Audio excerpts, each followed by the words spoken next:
வந்து தங்கள் உம்மத்தில் உள்ள சொற்பொழிவாளர்கள் அவங்க வந்து உங்களுடைய உம்மத்தில் இருந்தவங்க. அதாவது நாம வந்து நம்மளுடைய உம்மத்தில் இருக்கிறவங்க, நபி ஸல்லல்லாஹு அலைஹி வஸல்லமுடைய உங்களுடைய உம்மத்தில் இருக்கிறவங்க இவங்க. அவங்க வந்து சொற்பொழிவு அல்லாஹ்வுடைய தீனை பற்றி மற்றவர்களுக்கு சொல்லிக் குடுத்தாங்க. ஆனா வந்து அவங்க கடைப்பிடிக்கல. அதன்படி அவர்கள் அமல் செய்யவில்லை.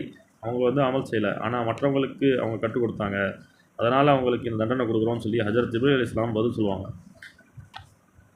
ஒரு ஹதீஸ்ல வந்து கூறப்பட்டுள்ளது, சில சொர்க்கவாசி நரகவாசியிடம் வந்து, "நீங்க ஏன் எப்படி இங்க வந்தீங்க?" அப்படின்னு கேட்கும்போது, அவங்க சொல்றாங்க, "நீங்க சொல்லிக் குடுத்தத தான் நாங்க வந்து அமல் செஞ்சோம். நீங்க தீனை பற்றி வந்து சொல்லிக் குடுத்தீங்க.